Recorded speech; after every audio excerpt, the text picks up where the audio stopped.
সাংবাদিক ইলিয়াস হোসেন যখন ডক্টর জাহিদুর রহমান এবং রুমিন ফারহানার বিষয়ে অভিযোগ করেছিলেন, অবৈধ সম্পর্ক বা বিননা বিষয়ে, আমি মনে করেছিলাম সাংবাদিক ইলিয়াস তো কত কথাই বলে, এইগুলোতে পাত্তা দেওয়ার কি আছে। কিন্তু আজকে আমি ডক্টর জাহিদুর রহমানের স্ত্রীর কাছ থেকে যে অভিযোগ পেলাম ফেসবুক পোস্টের মাধ্যমে, তাতে আমি চিন্তা করলাম যে এই বিষয়ে কিছু কথা বলা দরকার। আমি সাধারণত নারী পুরুষের সম্পর্ক, বৈধ অবৈধ বা এইসব বিষয়গুলো নিয়ে কথা বলতে চাই না, আমার কাছে খুব নোংরামি মনে হয়। বাট আমি মনে করি যে আসলে এই বিষয়ে একটু কথা বলা উচিত, কারণ সেখানে ডক্টর জাহিদুর রহমানের স্ত্রী বলেছেন যে তাকে শেষ করে ফেলা হতে পারে। এখন শেষ করে ফেলা হতে পারে বলতে তিনি কি বলছেন আমি জানি না, হয়তো মৃত্যু হতে পারে। এবং তিনি তার স্বামীর বিরুদ্ধে গুরুতর অভিযোগ এনেছেন। তার স্বামী হচ্ছে ডক্টর জাহিদুর রহমান, যিনি ইউটিউবে আমাদেরকে অনেক জ্ঞান দেন, অনেক পরামর্শ দেন, এবং সেখানে রুমিন ফারহানার মতো একজন নেত্রী, বিএনপির সহ আন্তর্জাতিক বিষয়ক উপদেষ্টা, তার মতো একজন বড় নেত্রী, তিনি ব্ল্যাকমেইল করতেছেন ডক্টর জাহিদুর রহমানকে।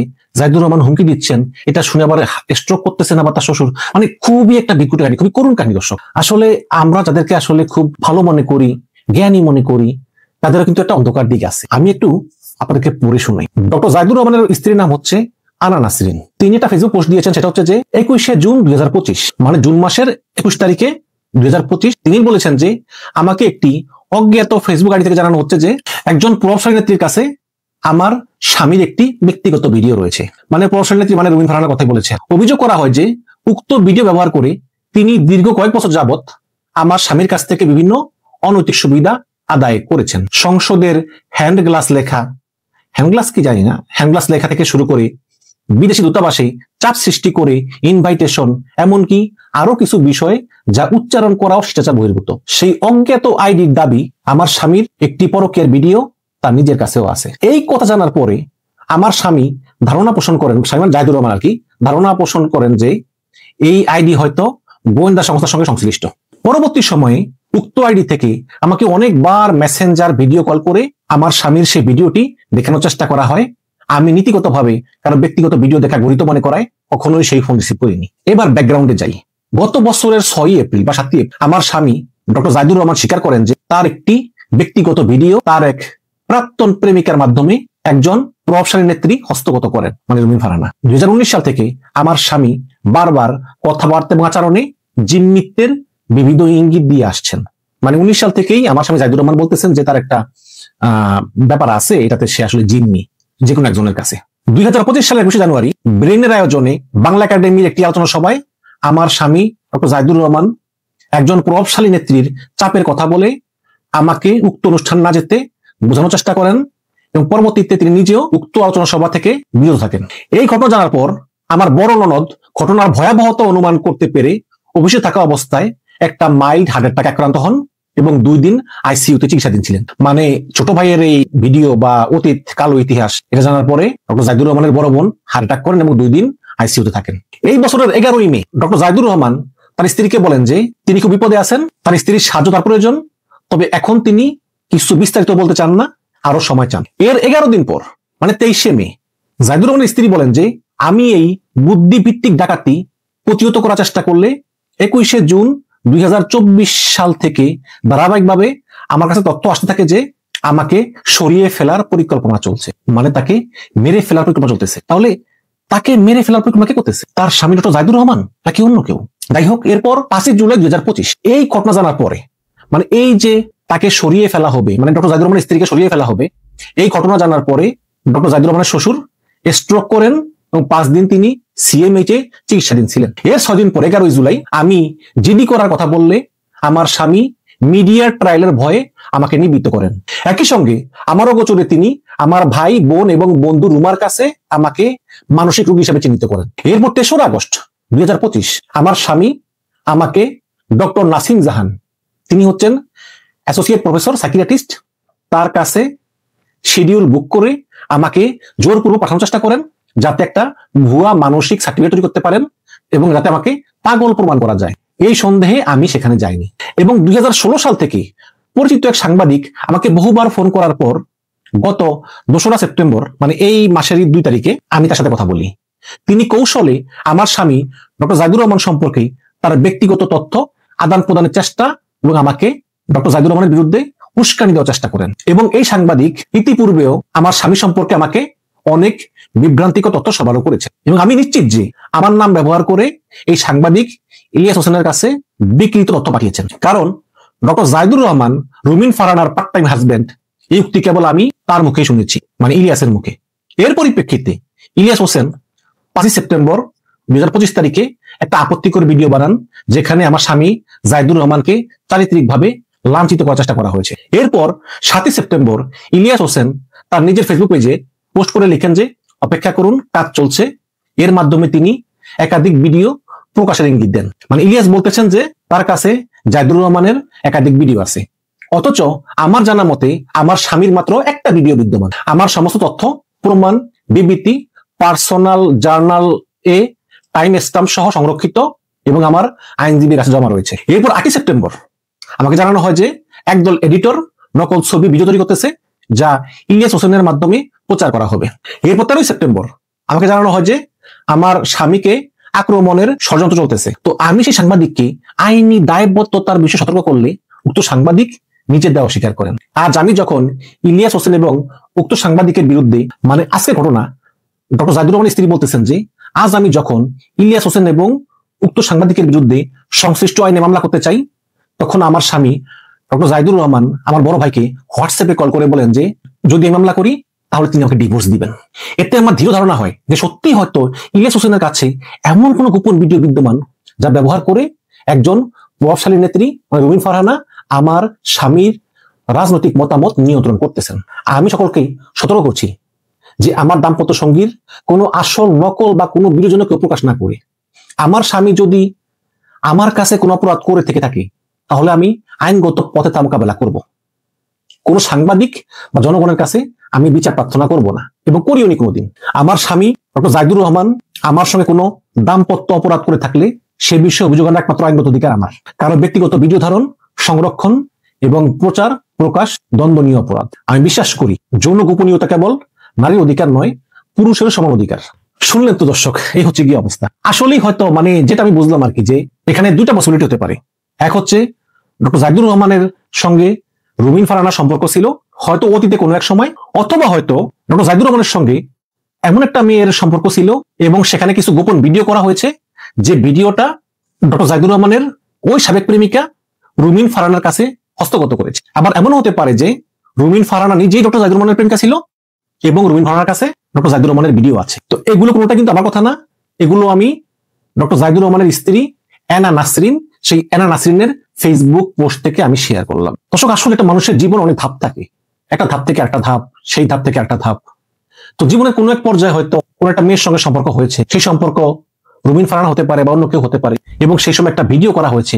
সেই ভিডিও দিয়ে একটা মানুষকে বছরের পর বছর ব্ল্যাকমেইল করতেছে, দিনের পর দিন ব্ল্যাকমেইল করতেছে। ব্ল্যাকমেইল করে এই যে বলতেছেন যে রুমিন ফারহানা ব্ল্যাকমেইল করে নাকি সংসদের বিভিন্ন কাজকর্ম করায়, যখন এমপি ছিল দূতাবাসের ইনভিটেশনের আদায় করে নেয়, কত কথাবার্তা। আমি জানি না সত্য কিনা, কিন্তু আমি শুধু এই এনা নাসরিনের ফেসবুক পোস্টটা আপনাদেরকে পড়ে শোনালাম। কমেন্টে লিঙ্ক দিয়ে দেবো, আপনারা পড়ে দেখতে পারেন যে আসলে কি চলতেছে। দর্শক, কি আর বলবো, কিছু বলার নেই। আপনারা কমেন্টে জানাবেন আর কি, যে আপনারা কি ভাবছেন। যে স্ত্রী অভিযোগ করতেছে ডক্টর জাহিদুর রহমান তাকে ডিভোর্স দেওয়ার হুমকি দিচ্ছেন, তাকে সরিয়ে ফেলতে চাইছেন, এরকম নানান অভিযোগ।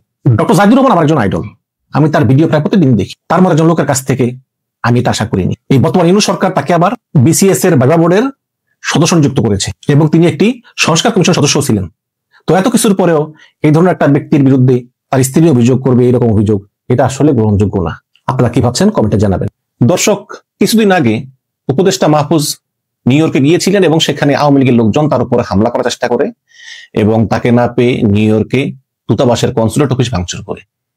এবং কয়েকদিন আগে লন্ডনে অনুরূপ হামলা চেষ্টা করা হয়, মাহফুজকে না পেয়ে দূতাবাসের গাড়িতে ডিম মারা হয়। তো এই লন্ডনের ঘটনার তদন্ত চলতেছে, আর নিউ ইয়র্কের যে ঘটনা, সেই ঘটনার একটা আপডেট দিয়েছে ওয়াশিংটনে নিযুক্ত বাংলাদেশ দূতাবাসের প্রেস সেক্রেটারি গোলাম মুর্তজা। তিনি লিখেছেন যে নিউ ইয়র্ক কনসুলেটে আওয়ামী লীগের সন্ত্রাসী হামলার বিষয়টি নিয়ে যার যেমন ইচ্ছে তেমন মন্তব্য করছেন। আমার নাম উল্লেখ করেও কেউ বলছেন যে একটি মামলা হয়েছিল, আমি নাকি আপোষ করে ফেলেছি, এটা সত্য না। আওয়ামী লীগের সন্ত্রাসী হামলার পুরো বিষয়টি নিউ ইয়র্ক কনসুলেট লিখিতভাবে সন্ত্রাসীদের নাম উল্লেখ করে ভিডিও ফুটেজ সহ নিউ ইয়র্ক পুলিশ এবং সিক্রেট সার্ভিসকে জানিয়েছে। ওয়াশিংটন দূতাবাসের পক্ষ থেকে স্টেট ডিপার্টমেন্ট এবং সিক্রেট সার্ভিসকেও একইভাবে জানানো হয়েছে। দূতাবাস এবং নিউ ইয়র্ক কনসুলেট প্রতিনিয়ত বিষয়টি খোঁজখবর রাখছে এবং new York diplomatic security wing new York mayor অফিসের সঙ্গে সমন্বয় করে তদন্ত করতেছে। এবং মার্কিন সরকারের পক্ষ থেকে সর্বশেষ সেপ্টেম্বরের দ্বিতীয় সপ্তাহে নিউ ইয়র্ক কনসুলেটকে সংখ্যা উল্লেখ না করে জানানো হয়েছে যে এখন পর্যন্ত একাধিক ব্যক্তিকে গ্রেপ্তার করা হয়েছে এবং পুরো প্রক্রিয়াটি এখনো তদন্তাধীন। তৃতীয়ত, তদন্ত সম্পন্ন হলে নিউ ইয়র্ক কনসুলেট দূতাবাসকে সুনির্দিষ্ট করে জানাবে মার্কিন তদন্ত সংস্থা। তদন্তে যে অভিযোগ পাওয়া যাবে তার উপর ভিত্তি করে মামলা করতে হবে। এখন পর্যন্ত মামলা হয় নাই, অভিযোগ দেওয়া হয়েছে এবং এটাই আমেরিকার আইনি প্রক্রিয়া। মামলা করার পর্যায়ে এখনো আসে নাই। তারপরে আরো কিছু কথাবার্তা বলা হয়েছে এবং আপনারা জানেন যে লন্ডনেও এরকম হামলা হয়েছে এবং লন্ডনে আমাদের এক দাদা, বাট্টি দাদা, ওই দাদা আর কি মানে খুব অ্যাকশন দেখাচ্ছে। দেখুন একটা কথা বলি আমি, সেটা হচ্ছে কি যে যুক্তরাজ্যে আমি বহু বছর ধরে আছি, যেমন যুক্তরাজ্যে আমার সম্পত্তি আছে, আপনাদের দোয়ায় সৎ পথে আমি কয়েকটা বাড়ির মালিক, তারপরে ইনকাম করি সৎ পথে, আমি সরকারের কাছ থেকে এক পয়সাও সাহায্য নেই না আল্লাহর রহমতে আর আপনাদের দোয়ায়। কিন্তু এই যুক্তরাজ্যে আমি হাজার হাজার বাঙালি দেখেছি, হাজার হাজার বাঙালি যারা করে কি, যারা সরকারকে বলে যে আমরা কাজ করি না, কাজ পাই না। তো যেহেতু এটা কল্যাণমূলক সরকার, সরকার বাধ্য হয়ে ওদেরকে একটা থাকার মতো একটা বাড়ি দেয়। এখন প্রশ্ন করতে পারেন যে বাড়ি সরকার কই পায়? সরকার নিজে বাড়িটা অন্যের কাছ থেকে ভাড়া নিয়ে ওদেরকে থাকতে দেয়, অথবা সরকারের কিছু বাড়ি আছে ওখানে থাকতে দেয়। আর সরকার মাসে মাসে একটা হাত খরচ দেয় ব্যাংকের মাধ্যমে, যাতে ওটা দিয়ে ওরা সার্ভাইভ করতে পারে, চলতে পারে। তো ওরা করে কি, ওরা আবার ওই গোপনে গোপনে কোনো একটা রেস্টুরেন্টের পিছনে গিয়ে থালা বাসন মেজে ওই মানে ঘন্টা প্রতি যেই সরকার ঘোষিত রেট তার থেকে অনেক কম টাকা নেয়, নিয়ে ওই টাকাটা গোপনে বাংলাদেশে পাঠিয়ে দেয়। তাইলে ওরা বাংলাদেশে সম্পত্তি করতে পারতেছে, আবার এখানে ওরা এই সরকারের কাছ থেকে সুযোগ সুবিধা নিচ্ছে। তো এই দাদারা, আরেকটা আছে না হার্পিক দাদা এই লন্ডনে, এরা সব হচ্ছে এই ধরনের।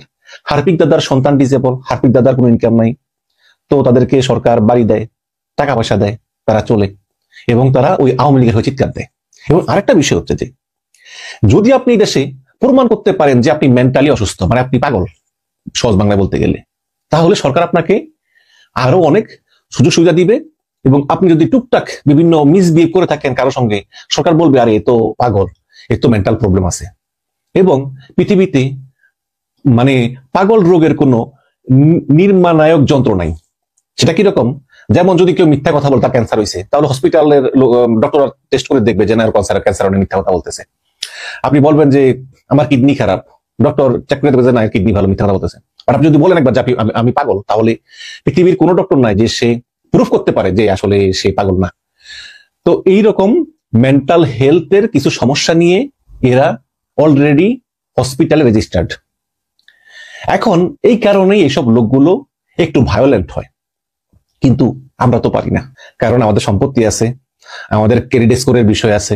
ক্রেডিট স্কোর খারাপ হয়ে গেলে আমাদের বিভিন্ন জায়গায় বিভিন্ন লোন নেওয়ার ক্ষেত্রে, বিভিন্ন কেনাকাটার ক্ষেত্রে, ক্রেডিট কার্ড পাওয়ার ক্ষেত্রে ভ্যালু কমে যাবে, চাকরি পাওয়ার ক্ষেত্রে ভ্যালু কমে যাবে। যে কোনো জায়গায় চাকরি করতে গেলেও ক্রেডিট স্কোর দেখে এবং পুলিশ ক্লিয়ার আছে কিনা দেখে।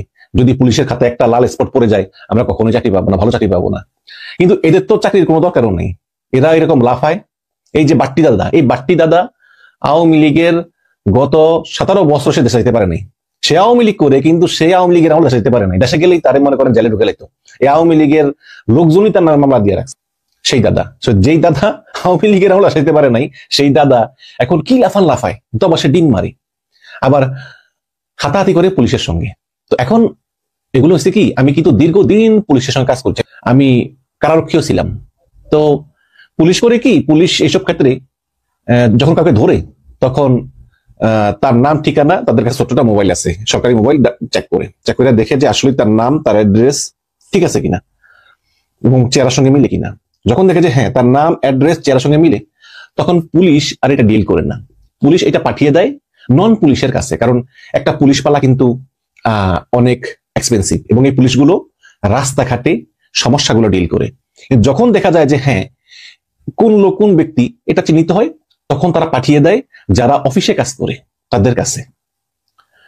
তো পাঠিয়ে দেওয়ার পরে তারা আবার করে কি, ফোন করে মতামত নেয়, নিয়ে তাদেরকে, যেহেতু আগেই বলছে আমি পাগল, মাথায় সমস্যা, আমার চাকরি নাই, আমি সরকারের ভাতা খেয়ে থাকি, সরকারের আমাকে ভাতা দেয় ওই যে ঘর ভাতা এগুলো, তখন ওরা মানে মানবিক ভাবে ওকে কমিউনিটি ওয়ার্ক দেয়। কমিউনিটি ওয়ার্ক এটা কিন্তু কাউকে বলবেও না, এটা মানে যারে দিছে ওই জানে। দেয় যে তুমি এই এত ঘন্টা ওইখানে মানে রাস্তাঘাট ক্লিন করবা, এত ঘন্টা ওইখানে স্কুলের বিনগুলো পরিষ্কার করবা, এত ঘন্টা ওইখানে এই লতা পাতাগুলো ক্লিন করবা, এইসব কমিউনিটি ওয়ার্ক গুলো দেয়।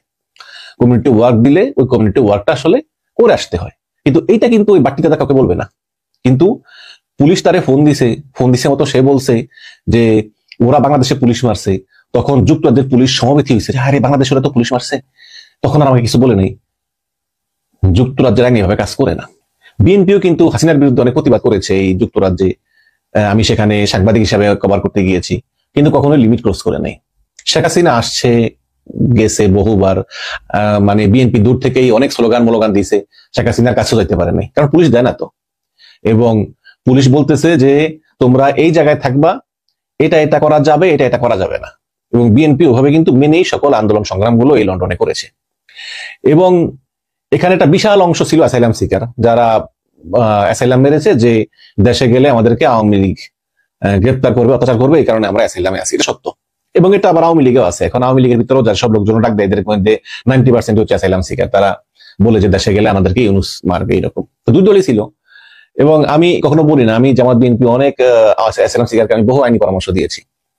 এগুলো বলতে গেলে আসলে বলা ঠিক না, কারো উপকার করলে বলা ঠিক না। এই তো আমি বলবো যে এই এই বাট্টি দাদা, এই হারপিক দাদা, এরা হচ্ছে যুক্তরাজ্যের নাগরিক। এখন যারা এই অ্যাসাইলাম সিক করতে চায়, তারা যদি এই দাদাগুলোর কথা মতো চলে, দাদা বলতেছে এই আয় অমুক জায়গায় ডিম মারুন, তাহলে অ্যাসাইলাম পাওয়া যাবে তাড়াতাড়ি, এগুলা করতে যায় না। এগুলা করলে অ্যাসাইলামও পাইবেন না, আম্মু যাইবো, সালাও যাইবো। এই দেশে একটা লোককে যখন একটা পর্যায়ে আসে যে নাগরিকত্ব দিবে বা ইনডিফিনিট লিভ টু রিমেইন দিবে, তার একদম পুরো হোল হিস্টোরি চেক করে যে সে কোনো ভায়োলেন্সের সঙ্গে জড়িত কিনা। এবং এই ইউকেতে ফার রাইটের শক্তি দিন দিন বৃদ্ধি পাচ্ছে।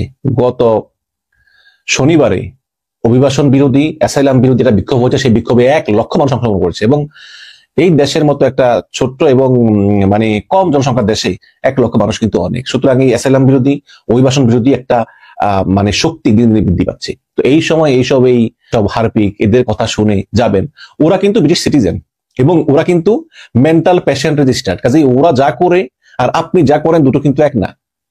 এবং ওরা কিন্তু কাজ করে না, ওদের সংসারে ওরা বেনিফিট খায়, ওদের ওই ডিজেবল চিলড্রেনও আছে, আপনার কিন্তু না। আপনি কিন্তু একা, এবং আপনি এখানে অ্যাসাইলাম আছে। সুতরাং আপনি এমন কোনো কাজ করবেন না, আপনি আওয়ামী লীগ করেন, বিএনপি করেন, যাই করেন। কারণ আমি তো ছিলাম যে বিএনপির যে সভাপতি মালিক, সে কিন্তু খুব দেখতো যে কেউ কোনো নিয়ম ভঙ্গ করে কিনা।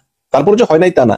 2016 সালে বিএনপির লোকজন দূতাবাসে হামলা চালাইছে এই লন্ডনে, সেখানেও কিন্তু তাদেরকে মানে শাস্তির আওতায় আসছে তারা। এখন যে শাস্তির আওতায় আসছে সে তো বলবে না শাস্তি বেশি, তাই না? সে তো বলবে না, কিন্তু শাস্তির আওতায় আসছে। ইংল্যান্ড আমেরিকা আইনের দেশ, এখানে কোনো অপকর্ম করে কেউ কিন্তু ওই নিস্তার পাবে না। সুতরাং এই যে ডিম মারলো গাড়িতে, এটার যে আইন আছে যুক্তরাজ্যে, সেই আইন অনুযায়ী এটার বিচার অবশ্যই হবে, এতে কোনো সন্দেহ নেই। যতই বলুক যে আমি এইটা আমি সেইটা, এইসব মানে পাকনামি, এইসব চালাকি বাংলাদেশে খাটে, এখানে খাটে না। তো আমেরিকায় যারা আছে তারা শাস্তি পাবে। পার্টি দাদা বলতেছে যে জাতিসংঘে যাবে ইউনুস এবং সেখানে নাকি তাকে চরম শিক্ষা দেওয়া হবে। এগুলো ওই বিএনপিও বলতো, হাসিনা আসতেছে লন্ডনে, চরম শিক্ষা দেওয়া হবে।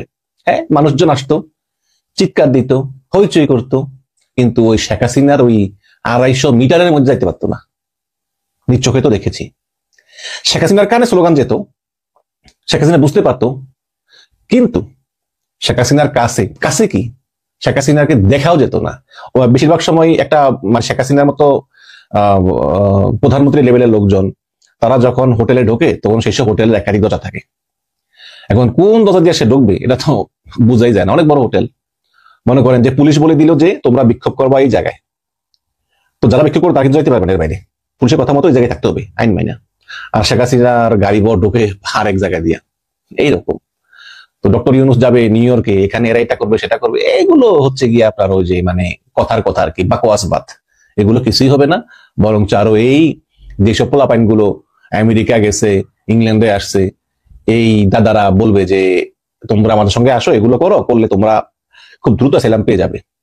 কিন্তু এগুলো বলে আরো এই পোলাপাইন গুলোকে আরো বিপদে ফেলাবে। আমি আহ্বান জানাবো যে এদের ফাঁদে কেউ পা দিবেন না। যে দেশে আছেন ওই দেশের আইন কানুন সম্পর্কে জানেন, এবং না জানলে অভিজ্ঞ কারো পরামর্শ নেন। এই দাদাগুলো অলরেডি ব্রিটিশ সিটিজেন, তারা পাসপোর্ট পেয়ে গেছে ইংল্যান্ডের, তারা বেনিফিট খায়, তাদের কোনো সম্পত্তিও নাই, তারা অন্যায় করলেও তাদের সম্পত্তি সরকার নিয়ে নিবে সেটাও সিস্টেম নাই, তারা ওইনবাতুন কাফার মানে হাত পা ছাড়া কোনো কিছু নাই, এবং তারা পাগল হিসাবে রেজিস্টার্ড NHS এ। আপনারা তো তা না, সুতরাং আপনারা একটু সাবধানে থাকবেন সব পাগলদের কাছ থেকে, এই পাগলা দাদা আর হারপিক পাগলার কাছ থেকে সাবধানে থাকবেন। ধন্যবাদ।